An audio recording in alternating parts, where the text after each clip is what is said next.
ನಮಸ್ಕಾರ. ನಕ್ಷತ್ರಗಳ ಈ ಸರಣಿಗೆ ನಿಮಗೆ ಸ್ವಾಗತ. ಅನೇಕ ಶಿಕ್ಷಣ ಕ್ಷೇತ್ರದ ನಕ್ಷತ್ರಗಳನ್ನು ನಿಮಗೆ ಪರಿಚಯಿಸಿದ್ದೇನೆ. ಇವತ್ತು ನಿಮಗೆ ಪರಿಚಯಿಸ್ತಾ ಇರುವುದು ವಾಣಿ ML ಇವರನ್ನು. ಇವರು ಅರಬೊಪ್ಪನಹಳ್ಳಿಯಲ್ಲಿ ಕೆಲಸ ಮಾಡ್ತಾ ಇದ್ದಾರೆ. ಅರಬೊಪ್ಪನಹಳ್ಳಿಯ ಹಿರಿಯ ಪ್ರಾಥಮಿಕ ಶಾಲೆಯಲ್ಲಿ ಕೆಲಸ ಮಾಡ್ತಾ ಇದ್ದಾರೆ. ಇದು ಮಂಡ್ಯ ಜಿಲ್ಲೆಯ KR ಪೇಟೆಯಲ್ಲಿದೆ. ವಾಣಿಯವರು 8 ವರ್ಷದ ಹಿಂದೆ ಅರಬೊಪ್ಪನಹಳ್ಳಿಗೆ ಬಂದರು. ಶಾಲೆಗೆ ಅಪಾಯಿಂಟ್ ಆಗಿ ಬಂದದ್ದವರು ಬಂದು ನೋಡ್ತಾರೆ, ಅಲ್ಲಿಯ ಶಾಲೆ ಚಿಂತಾಜನಕ ಸ್ಥಿತಿಯಲ್ಲಿತ್ತು. ಶಾಲೆ ಎಂದು ಹೇಳಲಾಗದ ಸ್ಥಿತಿ ಇತ್ತು. ಹಾಗೇನೆ ಜನ ಎಲ್ಲ ಹೇಳ್ತಾ ಇದ್ರು, ಈ ಶಾಲೆ ಮುಚ್ಚುತ್ತದೆ ಅಂತ. ವಾಣಿಯವರು ಈ ಶಾಲೆಗೆ ಹೆಚ್ಚುವರಿ ವರ್ಗಾವಣೆಯಾಗಿ ಬಂದದ್ದು. ಬಂದು ನೋಡ್ತಾರೆ, ಬಿಕೋ ಎನ್ನುವ ಪರಿಸರ. ಶಾಲೆ ಆವರಣದಲ್ಲಿ ದೊಡ್ಡ ದೊಡ್ಡ ಬಂಡೆಕಲ್ಲುಗಳು. ಏನೂ ವ್ಯವಸ್ಥೆ ಇಲ್ಲದ ಈ ಶಾಲೆಯಲ್ಲಿ ಬರೀ 12 ಮಕ್ಕಳಿದ್ದರು. ಶಾಲೆಯಲ್ಲಿ ಒಳ್ಳೆ ಕೆಲಸ ಮಾಡಬೇಕೆಂಬ ಮನಸ್ಸಿದ್ದ ವಾಣಿಯವರಿಗೆ ಶಾಲೆ ಬಂದು ನೋಡಿದಾಗ ಹೃದಯ ಜಲ್ ಅನ್ನಿಸಿತು. ತುಂಬನೇ ಬೇಸರವಾಯಿತು. ಎಂಥ ಶಾಲೆ ಬಂದೆನಪ್ಪ ಅನಿಸಿತು. ವಾಣಿಯವರು ಮೊದಲಿಗೆ ಬೇಸರಪಟ್ಟರೂ ಕ್ರಮೇಣ ಸುಧಾರಿಸಿಕೊಂಡರು. ಈ ಶಾಲೆಯನ್ನು ಅಭಿವೃದ್ಧಿಪಡಿಸಬೇಕು, ಇದನ್ನು ಉತ್ತಮ ಶಾಲೆಯಾಗಿ ಮಾಡಬೇಕು ಎಂಬ ದೃಢ ಸಂಕಲ್ಪ ಮಾಡುತ್ತಾರೆ ವಾಣಿಯವರು. ಈ ಶಾಲೆಯನ್ನು ಬದಲಾವಣೆ ಮಾಡುತ್ತೇನೆ ಎಂದು ಪಣ ತೊಡುತ್ತಾರೆ. ಅವರು ಈ ಶಾಲೆಗೆ ಏನೆಲ್ಲ ಮಾಡಬೇಕು ಎಂದು ಯೋಜನೆ ಹಾಕುತ್ತಾರೆ. ಆ ಯೋಜನೆಯನ್ನು ಕಾರ್ಯಗತ ಮಾಡಲು ಪ್ರಾರಂಭಿಸುತ್ತಾರೆ. ಮೊದಲಿಗೆ ವಾಣಿಯವರು ಗ್ರಾಮ ಪಂಚಾಯತ್ ಸದಸ್ಯರನ್ನು ಮನವೊಲಿಸುತ್ತಾರೆ. ಆವರಣದಲ್ಲಿದ್ದ ಕಲ್ಲು ಬಂಡೆಗಳನ್ನು ಸಿಡಿಸಿ ಕಲ್ಲನ್ನು ಬೇರೆ ಕಡೆ ಶೇಖರಿಸಿ ಶಾಲಾ ಆವರಣ ಸಂಪೂರ್ಣವಾಗಿ ಸ್ವಚ್ಛ ಮಾಡುತ್ತಾರೆ. ಆಮೇಲೆ ಅದಕ್ಕೊಂದು ಚೊಕ್ಕದಾದ ಕಾಂಪೌಂಡ್ ಗೋಡೆ ಕಟ್ಟುತ್ತಾರೆ. ಇದರಿಂದ ಶಾಲೆ ಸ್ವಚ್ಛವಾಗುತ್ತದೆ. ಹಾಗೆ ಜನ ಒಳಗೆ ಬರುವುದು ನಿಲ್ಲುತ್ತದೆ. ಆಮೇಲೆ ವಾಣಿಯವರು ಶಾಲೆಯ ಆವರಣದಲ್ಲಿ ಹಾಗೂ ಸುತ್ತಮುತ್ತ ಪರಿಸರ ಬೆಳೆಸಲು ಮುಂದಾಗುತ್ತಾರೆ. ಅವರು ಎಲ್ಲ ಸಹೋದ್ಯೋಗಿಗಳನ್ನು ಸೇರಿಸಿ ಅವರ ಸಹಾಯ ತೆಗೆದುಕೊಂಡು ಮೊದಲಿಗೆ ದೀರ್ಘಕಾಲಿಕ ಗಿಡಗಳನ್ನು ಹಾಕುತ್ತಾರೆ. ತೆಂಗು, ಕಂಗು ಹಾಗೂ ತೇಗದ ಮರಗಳನ್ನು ನಡುತ್ತಾರೆ ಹಾಗೂ ಅದನ್ನು ಪೋಷಿಸುತ್ತಾರೆ. ಆಮೇಲೆ ಒಂದಷ್ಟು ಬೇಗ ಬೆಳೆಯುವ ಆಕರ್ಷಕ ಗಿಡಗಳು, ಕ್ರೋಟನ್ಗಳು ಇದನ್ನೆಲ್ಲ ನಡುತ್ತಾರೆ. ಈ ಗಿಡಗಳು ಬೆಳೆಯುತ್ತಿರುವಾಗ ಪಾಠಕ್ಕೆ ಅನುಕೂಲವಾಗುವ ಹಾಗೆ ಔಷಧಿ ಗಿಡಗಳನ್ನು ಬೆಳೆಯುತ್ತಾರೆ. ಈ ಗಿಡಗಳು ಬೆಳೆಯುತ್ತಿರುವಾಗ ಪಾಠಕ್ಕೆ ಅನುಕೂಲ ಆಗುವ ಹಾಗೆ ಗಿಡಮೂಲಿಕೆಗಳನ್ನು ನಡುತ್ತಾರೆ. ಒಂದೆಲಗ, ತುಳಸಿ, ದೊಡ್ಡಪತ್ರೆ, ನಾಗದಾಳ, ಲೋಳೆಸರ, ಅಮೃತಬಳ್ಳಿ, ಬಸಳೆ, ಶುಂಠಿ, ಅರಶಿನ ಹೀಗೆ ಎಲ್ಲ ಗಿಡಮೂಲಿಕೆಗಳನ್ನು ನಡೆದು ಇದನ್ನು ನಡೆಯುವಾಗ ಮಕ್ಕಳನ್ನು ಜೊತೆ ಸೇರಿಸ್ತಾರೆ. ಮಕ್ಕಳಿಗೆ ಆ ಗಿಡಗಳ ಬಗ್ಗೆ ಹೇಳಿ, ಅದರ ಪ್ರಯೋಜನ ಹೇಳಿ, ಯಾವುದಕ್ಕೆ ಯಾವ ಮದ್ದಿಗೆ ಆಗುತ್ತದೆ ಅಂತ ಹೇಳಿ, ಯಾವ ಕಾಯಿಲೆಗೆ ಈ ಗಿಡ ಆಗ್ತದೆ ಅಂತ ಹೇಳಿ ತುಂಬ ಚಂದ ಮಕ್ಕಳನ್ನು ಬೆಳೆಸುತ್ತಾರೆ. ಇಷ್ಟು ಮಾತ್ರ ಅಲ್ಲ, ಇದರ ದಾಖಲಾತಿ ಕೂಡ ಮಾಡಿದ್ದಾರೆ ನಮ್ಮ ಟೀಚರ್. ಮಧ್ಯಾಹ್ನದ ಬಿಸಿ ಊಟಕ್ಕೆ ಬೇಕಾದ ಎಲ್ಲ ತರಕಾರಿ ಅಲ್ಲೇ ಬೆಳೆಯುತ್ತಾರೆ. ಮೂಲಂಗಿ, ದಂಟು, ಆಲೂಗಡ್ಡೆ, ನುಗ್ಗೆ, ಪಾಲಕ್, ಬಟಾಣಿ, ಮೆಣಸಿನಕಾಯಿ, ಟೊಮೆಟೊ ಹೀಗೆ ಮಕ್ಕಳ ಬಿಸಿ ಊಟಕ್ಕೆ ಬೇಕಾದ ಫ್ರೆಶ್ ಆಗಿ ತರಕಾರಿ ಸಿಕ್ಕುವ ಹಾಗೆ ತಮ್ಮ ಹಿತ್ತಲಲ್ಲೇ ಗಿಡಗಳನ್ನು ಬೆಳೀತಾರೆ. ಇಷ್ಟೇ ಅಲ್ಲ, ತರಕಾರಿಯ ಜೊತೆಗೆ ವಾಣಿ ಮೇಡಮ್ ಅವರು ಹಣ್ಣುಗಳನ್ನು ಬೆಳೆಸ್ತಾರೆ. ಸೀಬೆ, ಸಪೋಟ, ಬಾಳೆ, ದಾಳಿಂಬೆ, ಬಟರ್ ಫ್ರೂಟ್ ಹೀಗೆ ಎಲ್ಲ ಥರದ ಹಣ್ಣಿನ ಗಿಡಗಳನ್ನು ಬೆಳೆಸಿದ್ದಾರೆ. ಪರಿಸರ ಸ್ನೇಹಿಯಾದ ವಾಣಿಯವರು ಎಲ್ಲ ದಿಕ್ಕನ್ನು ನೋಡಿ ಗಿಡಗಳನ್ನು ಬೆಳೆಸುತ್ತಾರೆ. ಪರಿಸರಕ್ಕೆ ಅನುವು ಮಾಡುವ ದೀರ್ಘಕಾಲಿಕ ಮರಗಳು, ಪಾಠಕ್ಕೆ ಅನುಕೂಲವಾಗುವ ಹಾಗೆ ಔಷಧಿ ಗಿಡಗಳು, ಮಧ್ಯಾಹ್ನ ಊಟದ ಬಿಸಿ ಊಟಕ್ಕೆ ಬೇಕಾದಂಥ ತರಕಾರಿ ಸಿಕ್ಕುವಂಥ ತರಕಾರಿಗಳು, ಹಣ್ಣುಗಳು, ಹೀಗೆ ಪ್ರತಿಯೊಂದು ವಿಷಯಕ್ಕೆ ಅನುಕೂಲ ಆಗುವ ಹಾಗೆ ಪರಿಸರವನ್ನು ಬೆಳೆಸಿದ್ದಾರೆ ನಮ್ಮ ವಾಣಿ ಮಿಸ್. ಹಳ್ಳಿಯ ಜನರು ಗೊಬ್ಬರ ತಂದು ಹಾಕ್ತಾರೆ, ವಾರಕ್ಕೊಬ್ಬ ಪಾಳಿಯಲ್ಲಿ ಬಂದು ತೋಟದ ಕೆಲಸನೂ ಮಾಡ್ತಾರೆ. ಯಾವ ಗಿಡ ಎಲ್ಲಿದೆ, ಯಾವಾಗ ಹೂ ಬಿಡುತ್ತದೆ, ಹಣ್ಣು ಕಾಯಿ ಕೊಡುತ್ತದೆ, ಯಾವುದಕ್ಕೆ ರೋಗ ಬಂದಿದೆ, ರೋಗಕ್ಕೆ ಏನು ಮಾಡಬೇಕು ಇತ್ಯಾದಿ ಎಲ್ಲವನ್ನು ಮಕ್ಕಳು ಹೇಳುತ್ತಾರೆ ಎಂದು ವಾಣಿಯವರೇ ಹೇಳ್ತಾರೆ. ಅವರು ತುಂಬ ಹೆಮ್ಮೆಯಿಂದ ಹೇಳಿಕೊಳ್ತಾರೆ, ಪ್ರತಿಯೊಂದು ಮಗುವಿಗೆ ಪ್ರತಿಯೊಂದು ಗಿಡದ ಬಗ್ಗೆ ಗೊತ್ತಿದೆ ಎಂದು. ವಾಣಿಯವರಿಗೆ ಕ್ಯಾಂಪಸ್ ಚೆನ್ನಾಗಿರಬೇಕು ಎಂಬ ನಂಬಿಕೆ ಇದೆ. ಅವರ ಪ್ರಕಾರ ಎಲ್ಲಿ ಕ್ಯಾಂಪಸ್ ಚೆನ್ನಾಗಿರುತ್ತೋ ಅಲ್ಲಿ ಕಲಿಕೆಯೂ ಚೆನ್ನಾಗಿರುತ್ತೆ. ವಾಣಿಯವರ ಕೆಲಸ ಮಾಡುವ ರೀತಿ ತುಂಬ ಭಿನ್ನವಾಗಿದೆ. ಯಾವುದೇ ಒಂದು ಕೆಲಸ ಆಗಬೇಕಾದ್ರೆ ವಾಣಿಯವರು ಯೋಜನೆ ಮಾಡಿ ಹಣ ಸಂಗ್ರಹಿಸಲು ಹೊರಡುವುದಿಲ್ಲ.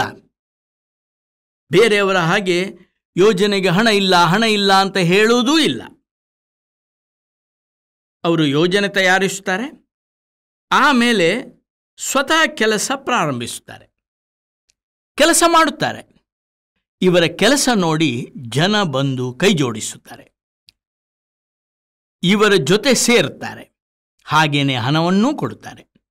ಈ ವಿಶಿಷ್ಟ ಪದ್ಧತಿಯಿಂದ ವಾಣಿಯವರಿಗೆ ಇಷ್ಟು ತನಕ ಹಣಕ್ಕೆ ಕಷ್ಟವೇ ಆಗಲಿಲ್ಲ.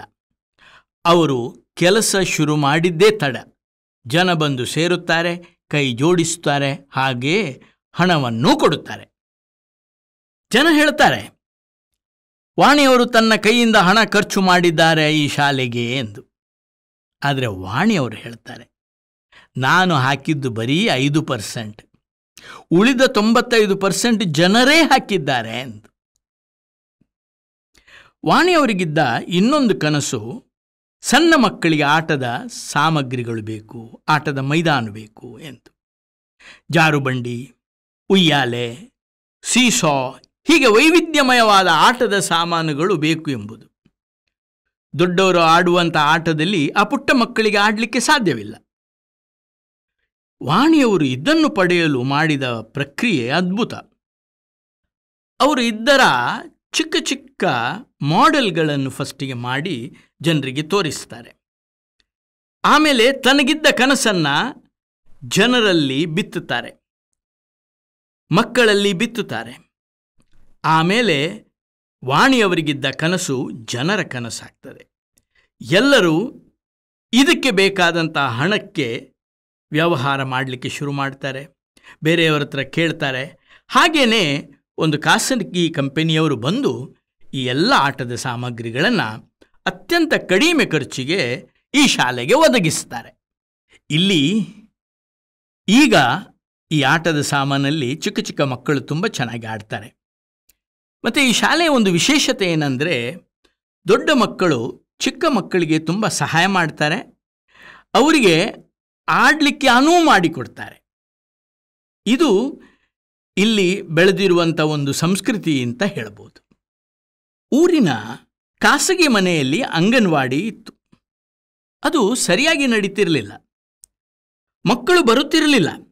ಇದರಿಂದ ಶಾಲೆಯ ದಾಖಲಾತಿ ಕುಸಿದಿತ್ತು. ವಾಣಿಯವರಿಗೊಂದು ದೊಡ್ಡ ಯೋಜನೆ ಮೂಡಿತ್ತು. ಅಂಗನವಾಡಿಯನ್ನು ಶಾಲಾ ವಠಾರದೊಳಗೆ ಶುರು ಮಾಡಿದರೆ ಹೇಗೆ? ಈ ಯೋಚನೆ ಬಂದದ್ದು. ಅವರು ಜನರೊತ್ತಿಗೆ ಮಾತಾಡಲಿಕ್ಕೆ ಶುರು ಮಾಡಿದರು. ನಮ್ಮ ಅಂಗನವಾಡಿ ನಮ್ಮ ಶಾಲೆಯ ವಠಾರದ ಒಳಗೆ ಮಾಡಬೇಕು ಅಂತ ಹೇಳಿದರು. ಅದಕ್ಕೊಂದು ಕಟ್ಟಡವನ್ನು ಜನರೇ ಕಟ್ಟಿಕೊಟ್ರು. ಈಗ ಅಂಗನವಾಡಿ ಶಾಲಾ ವಠಾರದ ಒಳಗೆ ನಡೀತದೆ. ಈ ಅಂಗನವಾಡಿಯಲ್ಲಿ 23 ಮಕ್ಕಳಿದ್ದಾರೆ. ಶಾಲೆಯಲ್ಲಿ, ಪ್ರಾಥಮಿಕ ಶಾಲೆಯಲ್ಲಿ ಇರುವಂಥ 36 ಮಕ್ಕಳು ಹಾಗೂ ಅಂಗನವಾಡಿಯ 23 ಮಕ್ಕಳು ಒಟ್ಟು ಸೇರಿ ಈ ಇಡೀ ಶಾಲೆಯನ್ನು ಈಗ ತುಂಬ ಚಂದ ಮಾಡಿದ್ದಾರೆ. ಬೆಳಿಗ್ಗಿನ ಅಸೆಂಬ್ಲಿಗೆ ಸೇರ್ತಾರೆ, ಆಟದಲ್ಲಿ ಒಟ್ಟಾಗ್ತಾರೆ, ಪಾಠ ಊಟ ಎಲ್ಲವನ್ನು ಎಲ್ಲ ಮಕ್ಕಳು ಒಟ್ಟು ಸೇರಿ ಮಾಡ್ತಾರೆ. ಇಡೀ ಶಾಲೆ ಆವರಣದಲ್ಲಿ ತುಂಬ ಮಕ್ಕಳ ಕಲರವ. ಸ್ವತಂತ್ರ ಓದಿಗೆ ವಾಣಿಯವರು ತುಂಬ ಒತ್ತು ಕೊಡುತ್ತಾರೆ.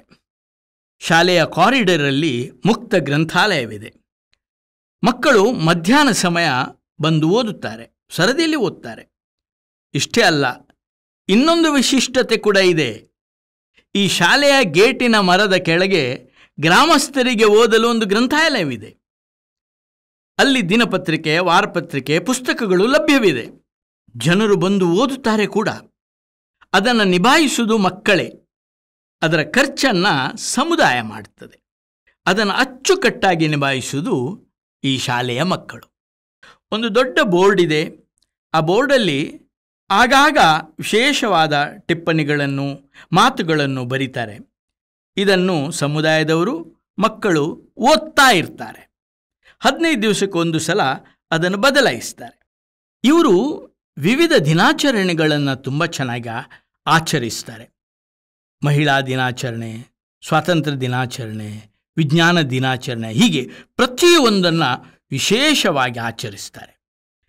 ಈ ಶಾಲೆಯಲ್ಲಿ ಸ್ವತಂತ್ರ ದಿನಾಚರಣೆ ತುಂಬ ಭಿನ್ನವಾಗಿ ಆಚರಿಸ್ತಾರೆ. ಇದು ಒಟ್ಟು ಶಾಲೆಯ ಒಂದು ಹಬ್ಬ ಹೌದು, ಹಾಗೆಯೇ ಊರಿನ ದೊಡ್ಡ ಹಬ್ಬವೂ ಹೌದು. ಈ ಸ್ವತಂತ್ರದ ಹಬ್ಬಕ್ಕೆ ಎಲ್ಲ ಹಳೆ ವಿದ್ಯಾರ್ಥಿಗಳು ಬರುತ್ತಾರೆ, ಪೋಷಕರು ಬರುತ್ತಾರೆ, ಸಮುದಾಯದವರು ಬರುತ್ತಾರೆ. ಎಲ್ಲರೂ ಬಂದು ಹಬ್ಬದಲ್ಲಿ ಕೈ ಜೋಡಿಸುತ್ತಾರೆ. ಕಾರ್ಯಕ್ರಮಗಳನ್ನು ಹಳೆ ವಿದ್ಯಾರ್ಥಿಗಳೇ ಜವಾಬ್ದಾರಿಯಿಂದ ನಿಭಾಯಿಸುತ್ತಾರೆ. ದೇಣಿಗೆ ಖರ್ಚೆಲ್ಲ ಸಮುದಾಯದವರು ನೀಡುತ್ತಾರೆ. ಊರಿನ ಎಲ್ಲರೂ ಬಂದು ಬೆಳಗಿಂದ ಸಂಜೆ ತನಕ ಇಡೀ ದಿವಸ ಕಾರ್ಯಕ್ರಮದಲ್ಲಿ ಭಾಗವಹಿಸ್ತಾರೆ. ಸ್ವತಂತ್ರದ ಮಹತ್ವವನ್ನು ಸಾರುವ ಅತೀ ವಿಜೃಂಭಣೆಯಿಂದ ನಡೆಯುವ ಕಾರ್ಯಕ್ರಮ ಇದು.